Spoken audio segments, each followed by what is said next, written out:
Ladies and gentlemen, welcome to the Marvel Studios Avengers Endgame Global Press Conference. Please welcome your host, the director of Iron Man and Iron Man 2, and an executive producer of Avengers Endgame, Happy Hogan himself, Jon Favreau.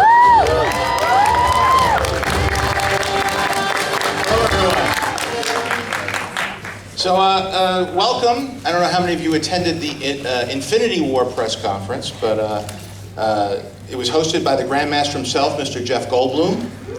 I'm here this time, and this may all look very familiar to you. I'm happy, no pun intended. That's what it says in the card. No pun intended. To be here with you today to do the honors. I've been involved with the MCU, as most of you know, since the Marvel Universe was a screaming toddler. And now it has grown into a big, vast family, and I'm very proud. It's a bit surreal, I'm going to be honest with you. It was a wonderful choice, I think, on my part, to give myself a small cameo in the first one, because I've been working ever since, and thanks to the Russo brothers and all the directors since then to include me in this. Without further ado, now I know you're all excited to be here as we count down to Avengers Endgame, the grand conclusion of 22 films in the Marvel Cinematic Universe. So without further ado, please welcome the cast and filmmakers of Marvel Studios' Avengers Endgame.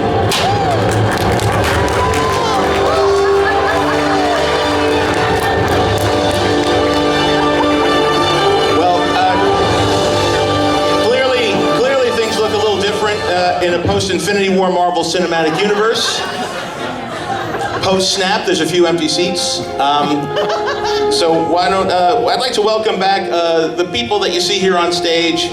Danai, Gurira, Anthony Russo, Joe Russo, Scarlett Johansson, Kevin Feige, Robert Downey Jr., Chris Hemsworth, Don Cheadle, and Mark Ruffalo. Let's hear it for them. Here they are, and you got Mark and Don. You feel so far away in the back row. Why don't you help fill in some of the seats up front? Come on, come on. I can't hear you. What? Come on, move up front and help fill in. Kleenex, I have a little nosebleed. Yeah. And we are fortunate enough to have a few of the other people that survived the snap joining us today. Ladies and gentlemen, please welcome birthday boy Paul Rudd, Karen Gillan, Brie Larson, Chris Evans, and Jeremy Renner.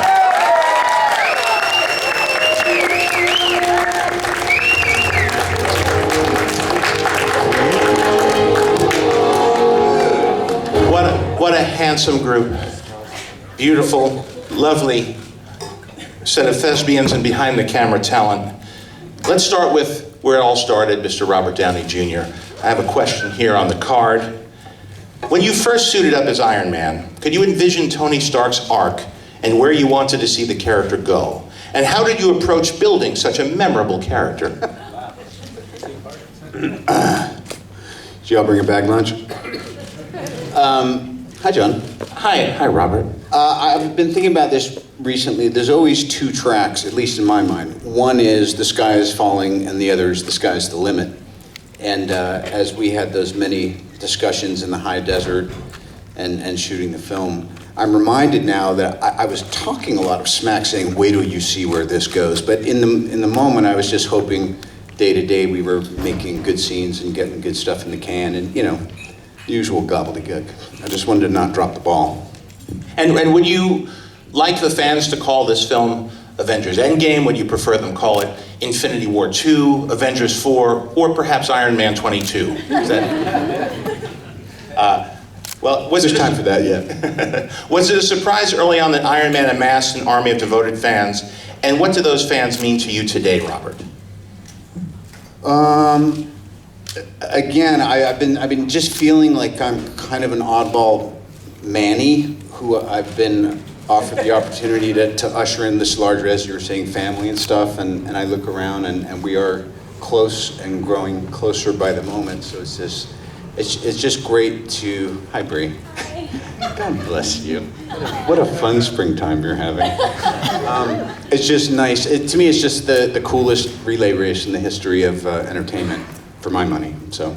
And a relay race is a good way to put it, because it has been a collection not just of different actors portraying superheroes, but also filmmakers carrying the the torch from one film to the other, and all of it under the guidance of Mr. Kevin Feige sitting next to you. Now, 11 years ago, Kevin. Feel free to stand or bow. 11 years ago, you could not have predicted the 22 films you've produced in the Marvel Cinematic Universe would be so wildly successful and popular. When did you actually begin to realize that you had something big on your hands? Well, big is relative, but it was, we hired a great director to do the first film in the MCU. And then we hired a great actor. And we had fun making that first movie, as you all recall, and it was sort of the success of it, the bar for success was pretty low. It felt high at the time, but it was not that high. It was comparative to other Marvel films that had been out in that general area, which is what we wanted to compete with. But as we were making the movie, and as we were looking at dailies, and as we were looking at effects tests coming in, we realized that this was really going to be special, and even perhaps more special than we thought. And then that opening weekend, and the response to the trailer, frankly, with you coming out at Hall H at Comic-Con for the first time, showing that trailer, there started to be a much bigger sort of wind behind our back, combined with Mr. Sam Jackson's cameo that we secretly did on that Saturday at Playa, and then leaked the next day.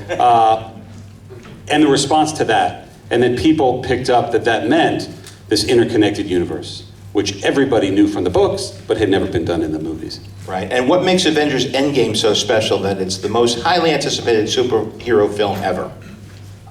It says it here, I didn't. Not a question? Yes, what makes it so special? What makes this movie in particular? Well, what's special is all the actors on this stage, all the actors who are not on this stage. And as you said earlier, the family that has come together this decade plus, and the fact that Robert said it so well in the trailer, part of the journey is the end.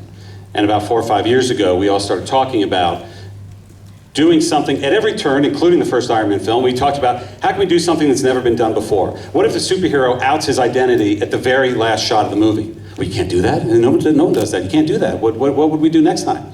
I don't know. Let's do it. 4 or 5 years ago, we talked about what haven't we seen in films based on comic characters we haven't seen in ending.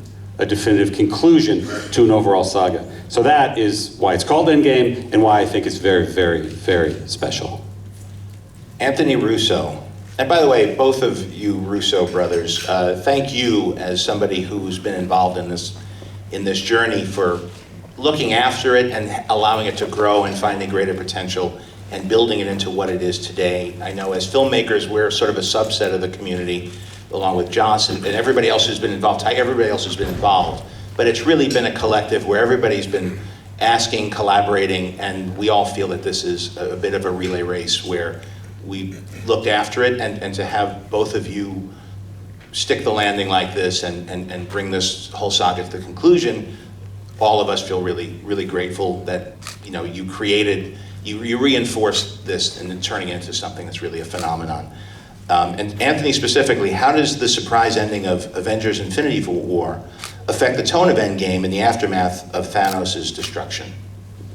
Well, first of all, thank you for saying that, John. And secondly, Joe and I, we speak constantly about the debt we owe to you for starting this whole thing. And we both remember that moment that we sat in the theater and watched that first Iron Man for the first time.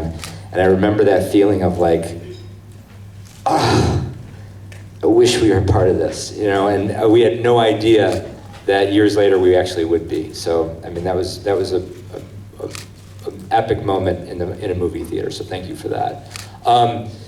So the ending of Infinity War is, look,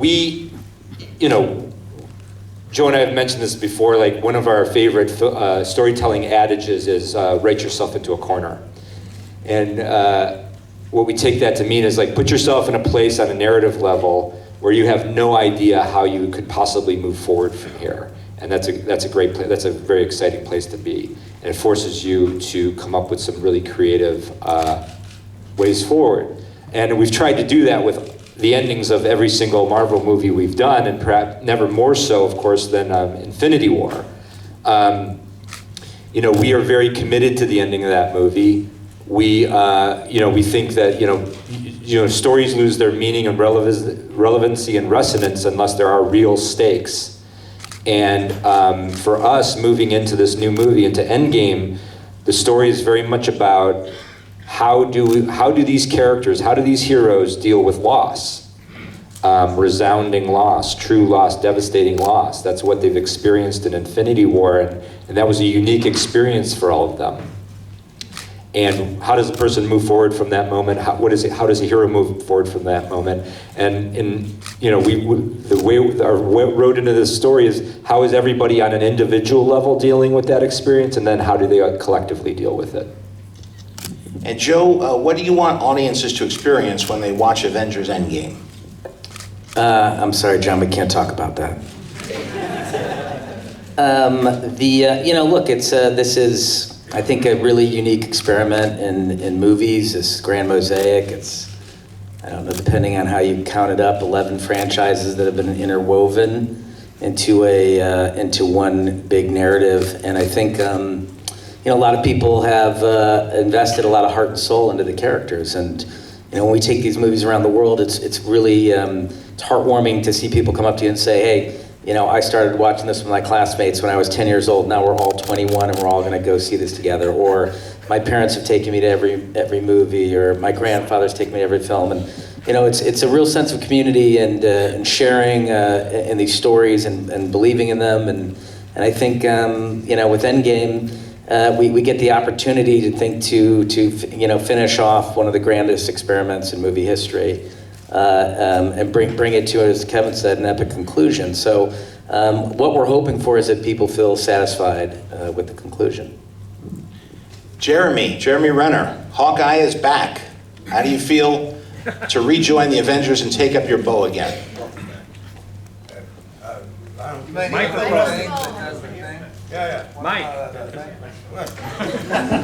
I need this. I feel good. Feel rested. Was it nice to jump back in the mix again? Yeah, I'm good. All right. Stretched out, had some coffee, ready to rock. All right, sounds good. Good to have you back. Danai Gurira, Black Panther introduced your character Okoye to the world. Now she is fighting besides the Avengers. What makes her such a respected and well-liked character? And also congratulations and thank you for the breath of energy that Black Panther brought to the Marvel Universe. I think it was something that was truly significant and helped keep the franchise feeling fresh and new, and it was a wonderful film. Thank you. Listen, it was an amazing honor and joy to be a part of it. And, once again, it was, the beauty of being here today is being amongst this amazing franchise that's done all this work over this course of time is, we got to be embraced in this universe and be a part of it. So that was such an amazing part of it. What I can say about Okoye, because I can't speak to, you like her because that sounds a little like, well, I'm like, no. What I can say is what I love about her is that she's very unapologetic, and she's a traditionalist in the sense that she believes in the sovereignty of her nation. And I guess that really resonated with me because I was born on the continent. I was born here, but I was raised on the continent, and so seeing a country like Wakanda, which has had no history of colonization and became so powerful, and that she is like the guardian of that nation in a sense, was something that really resonated with me. And I really got to work, collaboratively in a gorgeous way with the awesome Mr. Ryan Coogler, who really allowed me to imbue her with the idea that she has a good time. She doesn't have rage issues. She doesn't have that going on. She loves her life. She loves her country. She loves her people, and she'll do whatever it takes to take care of what must be done. And at the same time, there's a fierceness that I think she has that also she kind of unapologetically also embraces her femininity. So it's been really fun to get to see her in all these different ways, because when I was talking about this yesterday with Scarlett, the first day of Infinity War, when they all came to Wakanda and we were coming onto their set, and we opened that tent door, that tent whatever flap, and they're inside and they're like, all the Avengers sitting there is like, oh, hi. That's the minute you realize you're a part of a universe, which was pretty darn awesome. Chris Hemsworth, what has made Thor such an entertaining and beloved character through his own franchise and in the Avengers as well. And what do you like? And what do you like best about playing him? Why are you so great? Just tell us now. Mr. Evans, why don't you answer this for me? Has it? Has he though? Okay, no. Out of all the Chris's, no? I'm curious. Well, I mean, just to echo something you were saying before, Anthony, about the first time that the Marvel Universe came into my universe back in Australia.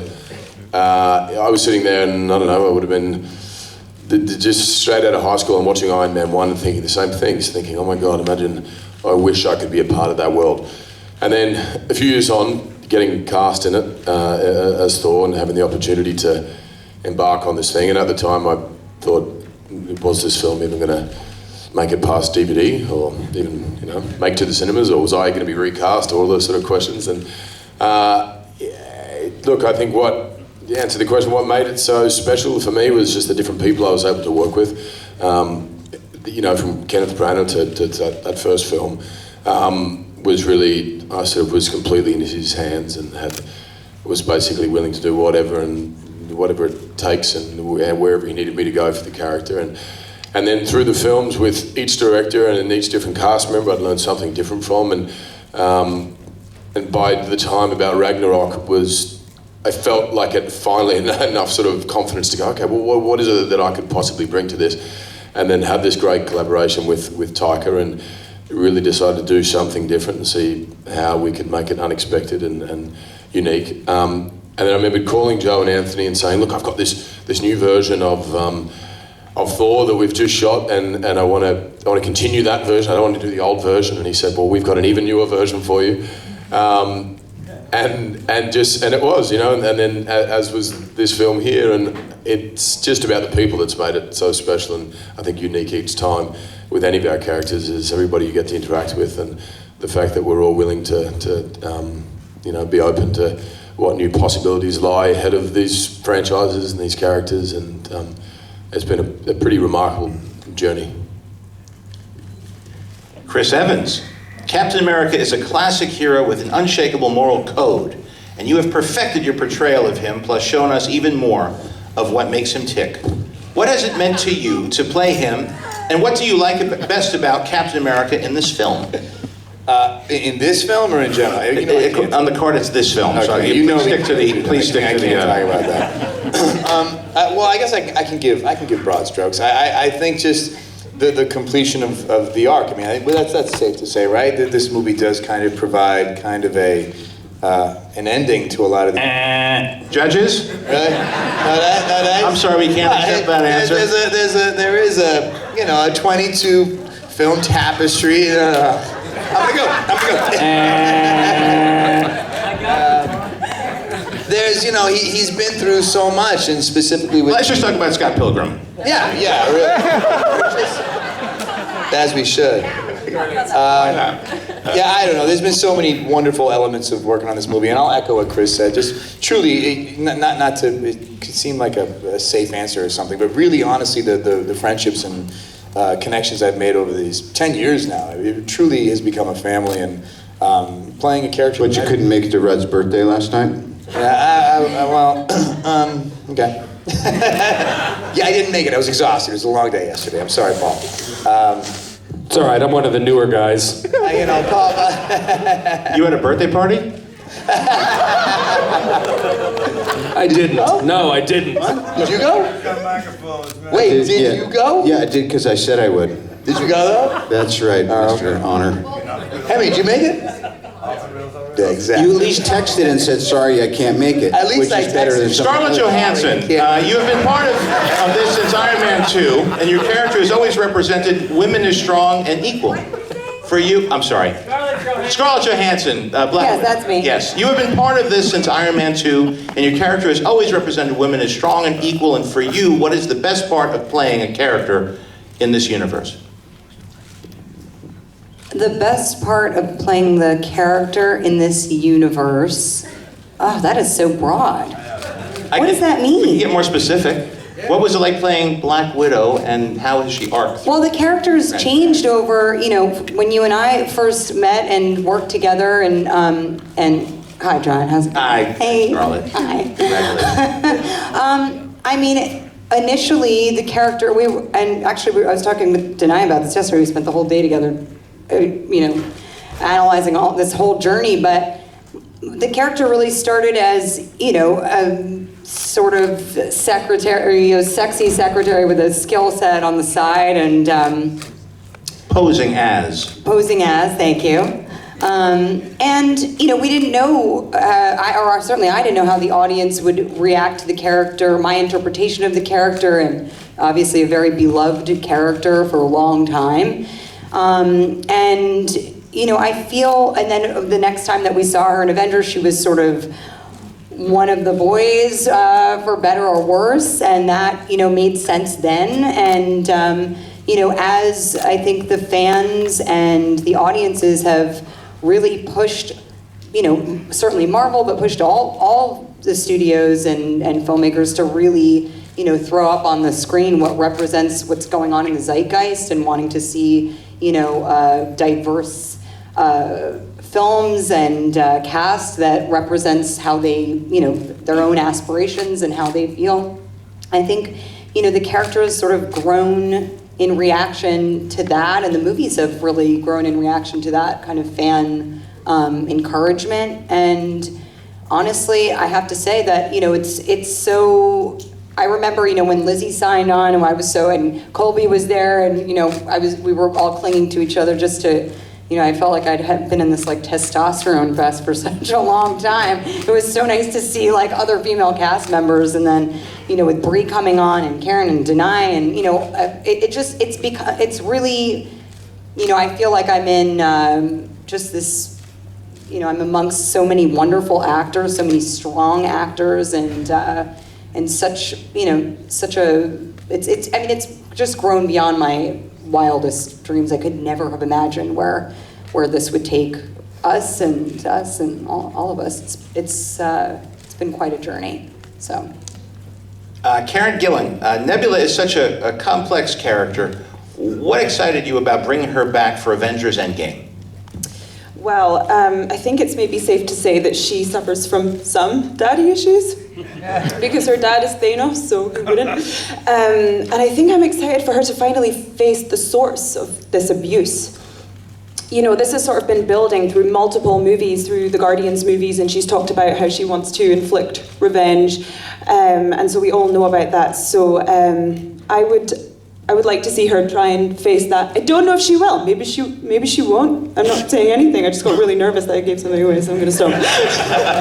Potentially. And next to you, Paul Rudd. Ant-Man has returned. I'm terrified to say anything. What? Because you got briefed beforehand about... No. I'm kidding. Ant-Man has returned. I think we're good there, right? Ant-Man has returned. I saw him in the trailer. What can we expect from this time around, and how does he fit in with the remaining Avengers? Well, I did see the trailers. I do know that I'm in it. How I fit in, how any of this works, it remains to be seen, and it's going to be fun to have audiences discover it along with us. We haven't seen it either.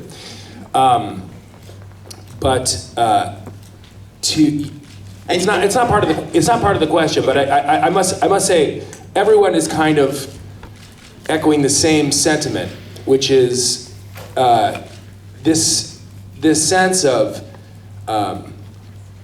like this completion, this story, but the relationships that are forged. It's a weird thing to kind of be hired in any job, and then to get to, for somebody like me, to step into it as it's already picked up speed. It's like having the Beatles say, "Come on and jam with us for a while." It's an unreal sensation, and all the ribbing aside, because we all joke around, but tell me about what this community of actors, what's the real experience been like? It's hard to put into words, honestly. I mean, I sit and listen to Joe and Anthony speak. I've gotten to know Kevin. We've known each other for a long time, and getting to work with all of these actors in this series of films is a one-off. It will never happen again. Not for me. I keep taking steps back and try to recognize this for what it is. And it is so surreal and profound and incredible to be a part of it. It's amazing to meet so many people who are so passionate about it. It's incredible to meet so many kids whose lives are affected by these characters. And to play a small part in that, pun intended, is just something I will always treasure. And so to be here on this panel today, amongst all of you, is really just an incredible feeling, and I'm just honored to be a part of it. And as somebody who's been witness to this from an arm's distance in the background and moving in and out of all these groups, it really does astound me how supportive everyone is, and you would assume that everybody assumes competition or assumes that people are keeping score. I have to tell you honestly, it has not been I've never met a more generous group of collaborators. And I think that's part of what comes through on the screen. Brie, Larson, everyone is waiting to see Captain Marvel in action with the Avengers. Did working with them on this film connect you to the bigger MCU picture, and how did that feel? How am I supposed to answer that without ruining everything? I don't know. The same people are telling you don't say anything. I know, sometimes I feel like it's all like a test, like a Willy Wonka, where they're trying to see what I'm gonna do. Let's go a different way. You've had a hell of a run here. Not just as an actor up until this point, but then showing up on the scenes, Captain Marvel, making tremendous impact and stepping in a situation where all of these people who are surrounding you have been cornered into a seemingly untenable situation, and you're set up in the end credits, and everybody is anticipating. Most people who aren't familiar with the books didn't even know who Captain Marvel was, and then there in the post-credit scene, they're given a clue, and everybody cheers, and there's excitement. And now you have to introduce everybody to you through the film, and then show up on the scene here in the MCU. So really, it's like in the World Series having somebody called up as a designated hitter with the bases loaded. How does that feel? What's that experience been like? I mean, stressful now that you put it like that. I felt kind of chill, but now I'm scared. So I hope you guys did a good job. I came at just the most magical time, I think. To come exactly at this 10-year anniversary, and really my first introduction to everyone was the 10-year photo, which was a really remarkable and special day, and super surreal, and also like not allowed to talk about it. So the whole thing has always felt like a dream. And this film will always be personally dear to me because it was my first time playing Captain Marvel. We shot this first. Right. So I had to stumble and try to figure out who this character was with no script for this and no script for Captain Marvel either, and perform for the first time in front of legends. But it was incredible. I mean, I think the other part of it too is the set feels like this balance of, as big as it is, it still feels like a bunch of kids, just like what I was doing over summer break, making movies in my garage. There's still this sense of wonder and play and encouragement, and of course this film deals with some heavy subject matters, and so you're bouncing in between things that feel very deep and serious, and then we're going off and playing boggle, which I am very good at, just to be clear. And so it's nothing. There's no other word I can describe it as other than surreal, and I'm super excited for this to come out, mostly just so that I can talk about it. I want to be able to talk about my experience, which I haven't been able to do for a very long time. Don Cheadle, Rhodey has been there since the beginning. What do you like best about playing him and suiting up as War Machine? Well, you were there from the beginning, obviously, and Rhodey obviously started, I think it's fair to say, as a lighter-toned individual, sort of bigger than life, than I am in real life. But as the character sort of darkened and things became more compact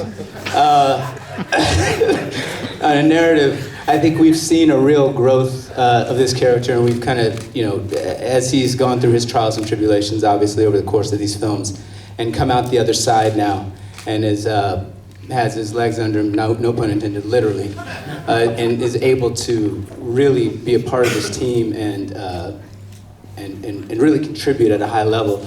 It's been a lot of fun to see where he's come from and to see where he's gone and see what else happens next. But kind of to echo what Brie said, we've had a great time this whole time, being together and having the Downey lunches that we have, that he's put together, and to get to know these people.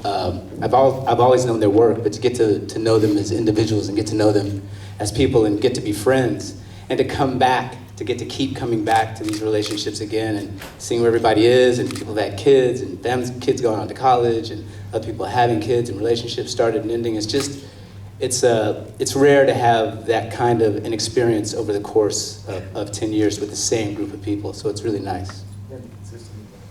And to consistently win at Boggle, as good as you think you are. I don't think you found Brie, Avengers. But let's be real. You can't. Nobody can beat Don.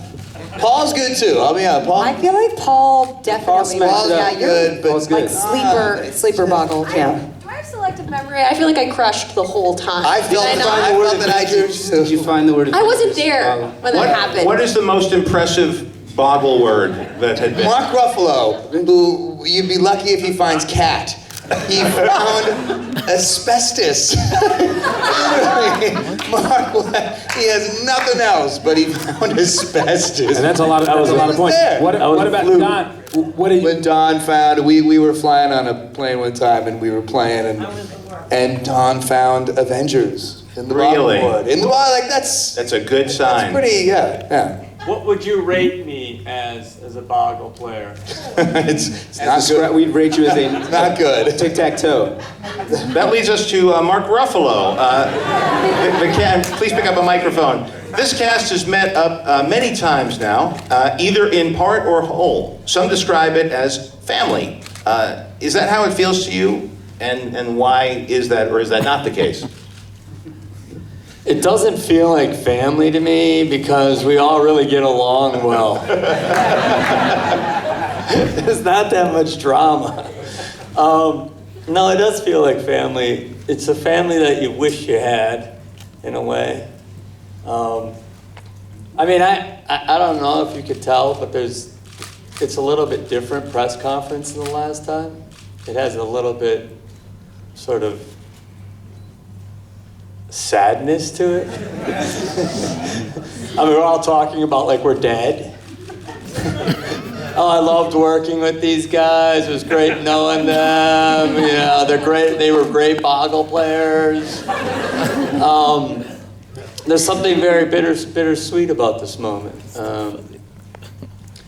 because as actors, we're like vagabonds. We kind of bounce around. We have these intense relationships, and then you don't see anybody until you get nominated for something, or you're nominated in something, and you end up in an award ceremony. What's that like?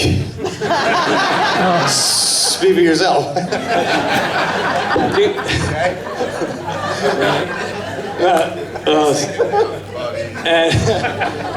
But like this is the closest thing that any of us really have to, unless you're it's the closest, unless you're in several franchises. It's the closest thing you have to continuity and friendships and watching people grow up and have children and get married and then get divorced and then get remarried. All right. Well, you don't have to. Very tacky. Let's go to the audience for some questions. Thank you, Mark. Can we undrop the curtain? All right, let's go to some questions. Oh my.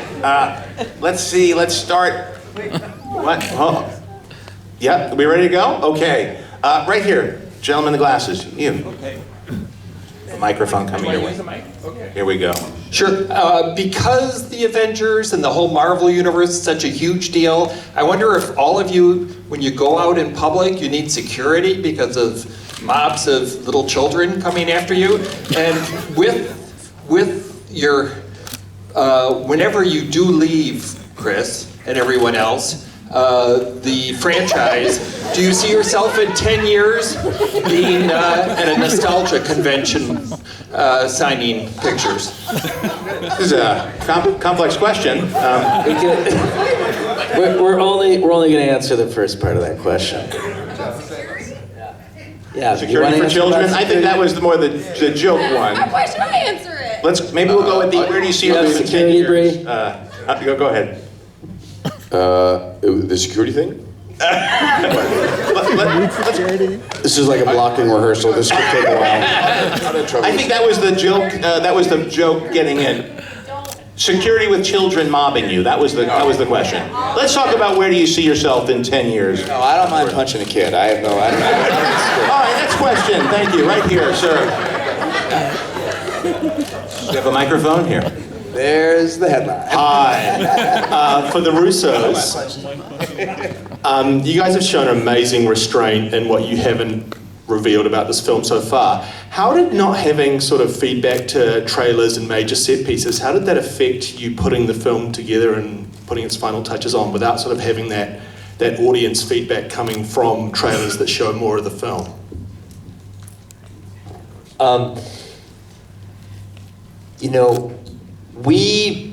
Look, at the end of the day, my brother and I, we came to this material because we're fans. We grew up loving the comics. We came to the series. We came to the MCU already fans of the MCU. So the thing that, like, the energy we move on is our own passion and our own excitement, and that's how we tell stories. We learned long ago that you have to tell stories for yourself. You can't be thinking about how others might receive them. So for Joe and I, because we have such an intimate relationship with the material, because we have so many amazing collaborators, starting with Kevin, we are able to just really fashion the story around what we want to see as fans. How do we surprise ourselves? How do we excite ourselves? How do we challenge ourselves?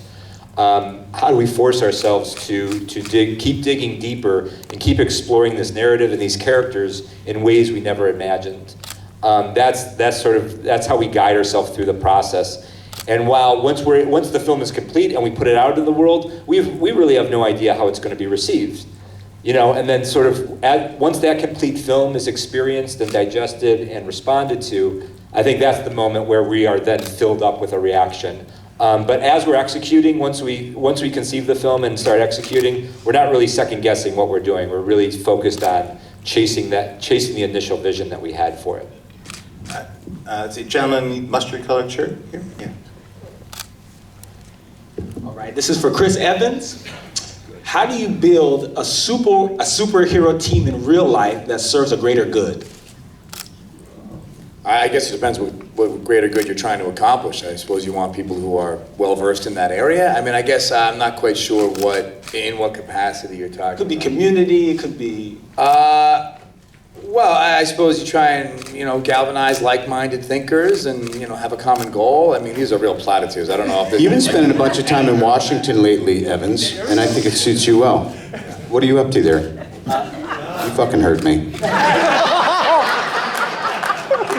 It's a perfect question, because you're definitely moving in a direction of... more well-informed people, and I don't know. All this from the guy who said he punches kids. Yeah. Well, kids are the problem, let's be real. All right. Get punched. Right here in the front row.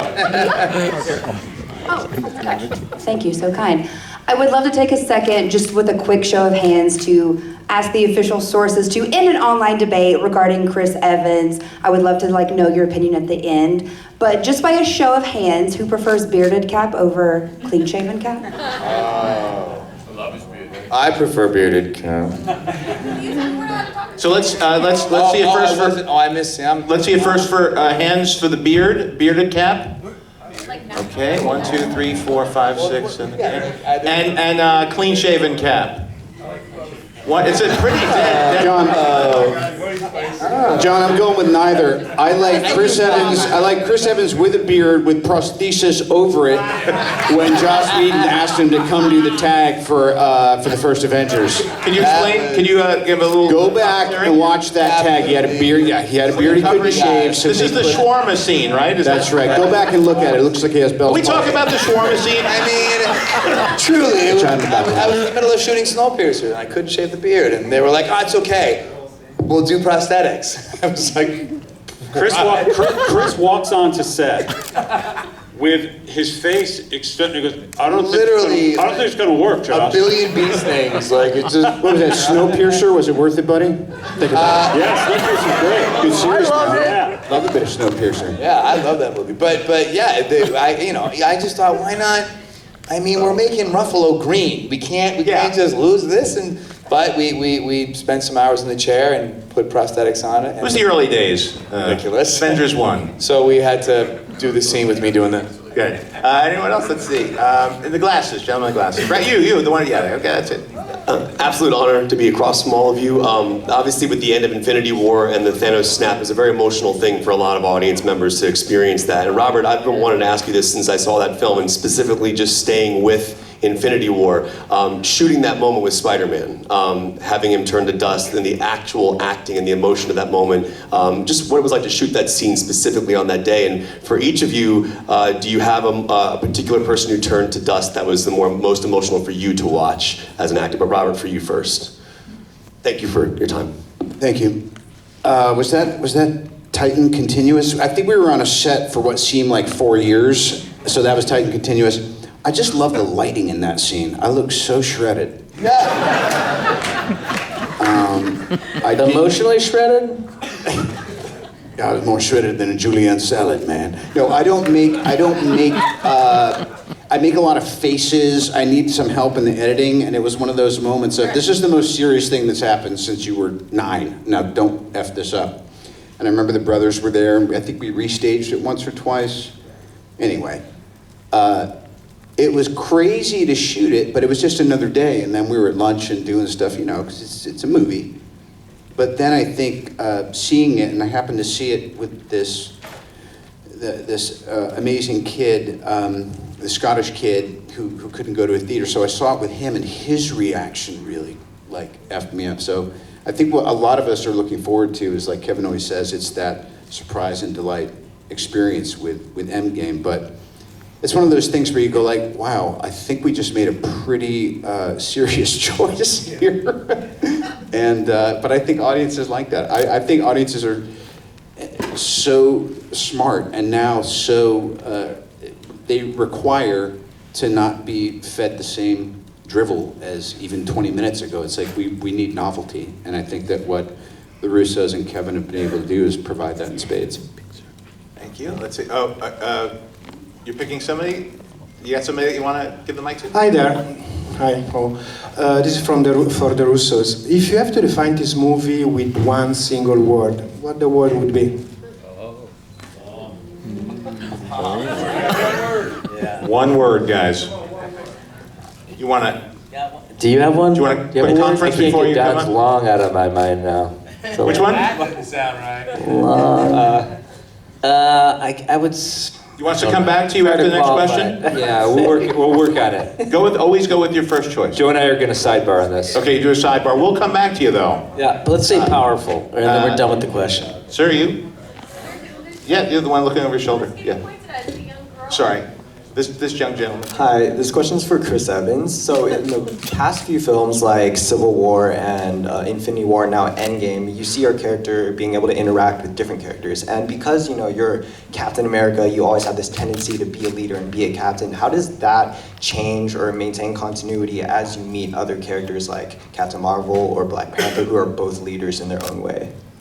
Sure, I think he tends to lean on those people who are of like mind and nature, who kind of are intrinsically selfless. I mean, all the heroes up here have their baked in the cake flaws, and I think a lot of that makes for really good conflict and storytelling. That's why my favorite stuff in this arc has been my stuff with Downey, because we are such a dichotomy between how we approach things. But at the end of the day, our hearts are both in the right places. But provides a lot of great friction.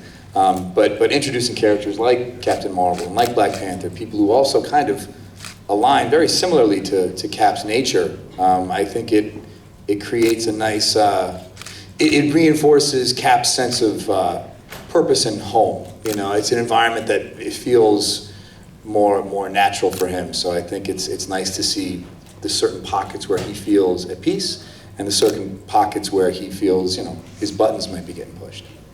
All right, I have time for two more. In the dress there. I see a girl here too. Do you want that girl? Oh, no, I don't want to Okay. pick between you. Okay. Thank you for Right letting to a the girl top. ask a question. Actually, I wanted to ask the Russos, speaking of the shawarma scene, people have come to anticipate what's going to happen during the end credits, and I'm sure this film will be no different. I'm just wondering how many of the extra scenes will appear in the end credits and at the very end. Unfortunately, we can't answer that question. However, I did think of a word. I think I came up with a word. Cathartic. Cathartic. Thank you. Bree, you like to That's call the something? word. And I'm sorry we couldn't answer that question, but we just... Oh, right here. We don't want to give any context away. Here we go. This question is for Anthony and Joe. So I'm 12 years old and I often make short films with my friends. I aspired to be a director when I grew up.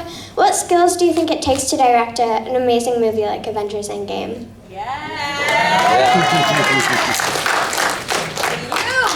That's a great question. First of all, congratulations because you started making films more than 10 years before we did.